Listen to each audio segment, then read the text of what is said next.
Welcome back to MMA Al Dente. I am the guy who picked Ebenezer Fontes Braga to defeat Kazushi Sakuraba. And I'm here to talk about Karine Silva versus Ketlen Souza. Karine Silva is 15-4, 29 years old, and she's got 2 inches of height, and I don't know the reach, against 27-year-old Ketlen Souza, who is 13-3 as a pro. Ketlen's new, let's break her down. 13 wins. She's got 8 TKOs, 1 submission, and 4 decisions.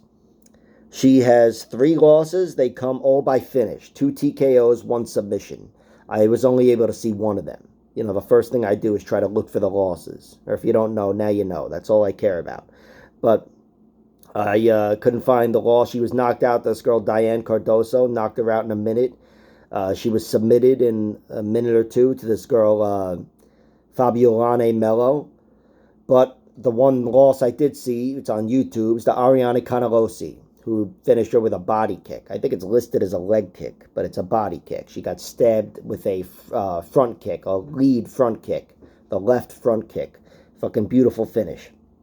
But overall, this girl, she's shown to be a good scrapper, got really good cardio. She's the Invicta, or was the Invicta champion, won the belt against that girl, Christina Williams, the girl who first upset that boxer, Heather Hardy, 5 years ago, or whatever.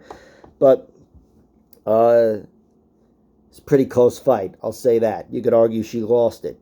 Still, I like Ketlen Souza as a scrapper. I do trust her cardio, as I said, and she's got some sort of like John Lineker thing going on. I don't want to make her out to be John Lineker, but at her best, that's what she's going to fight like. You know, she's definitely got power, and she mixes up her punches and her kicks very well, and she's got a low center of gravity, difficult to wrangle, but not impossible. She's been taken down plenty of times. That Christina Williams fight, she was taken down multiple times, got a little too capoeira-y with her kicks and was taken down going for kicks. She's got to be careful with giving up takedowns to Karine Silva. And she's also been taken down conventionally, Ketlen Souza. Smothered in the cage, taken down at range, and I really trust Karine Silva. Karine Silva should have a distinct advantage when it comes to grappling in this fight. Again, Souza's only got 1 submission victory, only 1 submission loss as well, but you can see it's not where her bread gets buttered. She wants to be on the feet.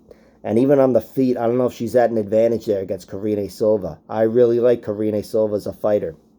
This girl, she's got 4 losses as well. 3 of them are by finish. So she's certainly, patched some things up, patched some holes up throughout the years. But she is a very dangerous fighter, especially on the ground. And on the feet, she can crack as well. I just think she presents a lot more danger for Ketlen Souza, and she presents it everywhere. Karine has a 15-4 record. All 15 are by finish. 9 TKOs, 6 submissions. She's got subs from her back, but she's a problem on top as well, as we saw against Poliana Botelho, her UFC debut. Got her out of there with a beautiful Darce very early in the fight, or in round 1 anyway. Her losses, she's got 4 losses, 1 TKO, 2 by submission, and 1 by decision. The TKO was a 3rd round finish to Elaine Albuquerque. The 2 submission losses are a knee bar to Marina Magnatina and Marina Moreau's armbar. Both those submissions came pretty early, and they weren't good looks. You know, both girls insisted on getting the sub. She had to know what they were going for, like 30 seconds out, and they still eventually found their way to the submission they were looking for. Plan A worked. But still, those were a while ago. She seems to have patched up the holes. I don't want to make her out to be the impeccable grappler, but I think she's got a distinct grappling advantage in this fight, and I don't think she's in danger of being submitted. Both those submissions, as I mentioned, were round 1. They were both very early, too. Just girls that were hunting subs. So it's not even like she lost the positional battle there. She was just submitted, which is every big a problem, just as big a problem as losing a positional battle. It's even more of even bigger of a problem, you could say. But still, I don't think she's in danger of being tapped here, and I certainly don't think she's in danger of losing the positional battle. She should own Ketlen Souza on the floor. And that's kind of what I'm predicting is going to happen here. Souza's, again, got, I'd say, weak takedown defense, although what the hell do I know? But Karine Silva, I think, is going to be just a problem for her anywhere. I think she's going to be beating her up on the feet, and I think if she gets her to the ground, which I expect her to, I think she's going to dominate her. I can't see she's going to TKO or, slide into mount and finish her with a submission or knockout in 30 seconds or something, but I think she's going to hold her down, work her over, and have a good chance of getting a finish. And even on the feet, as I mentioned, Souza's been finished on the feet before. Karine Silva has as well, but I like what I see from Karine Silva. The girl can crack. She mixes up her strikes really well. She will be stabbing to the body, much like Ariane Canalosi did, getting that front kick, the TKO, or the lead front kick, whatever the fuck it is. But I'm really liking Karine Silva's chances of winning here. Her money line is minus 230. It's good enough, but I don't love it.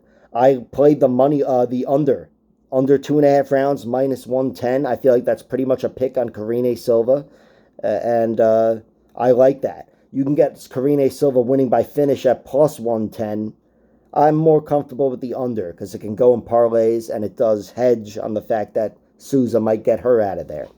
But this is one fight where I've played some props. I've played more than a few sprinkles because I think they got the odds way off. Her TKO lines, which for my site they only do it round by round, but it's plus 1,800, 2,200, and 3,300 for her to get a TKO victory in this fight. Karine Silva. She's a girl who's got 9 TKOs in her 15 wins. The other 6 by submission. Her submission lines are plus 350, 750, and 1,400. So those are drastically different odds. And I think there's a lot of value on her getting a TKO. Of course, on the feet, that's about all that's possible. I know there's been submissions on the feet as well.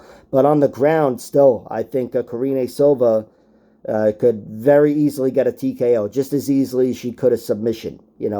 Exploiting somebody on the ground doesn't mean it ends with them tapping. It just means it ends when you pass their guard most of the time and then either find a submission or pound the shit out of them. Karine Silva is inclined to get the TKO as well on the ground. That's where a good amount of her TKOs come from, advancing and pounding. And I think between that and also the fact that she could beat her up on the feet, knock her out, of course, but also beat her down and get a TKO there, I'm playing those TKO odds. I think they're way the fuck off. They messed up here. And this is my whatever shot in the dark for this card here. So Karine Silva is the prediction. I guess I will go with a TKO in round 2.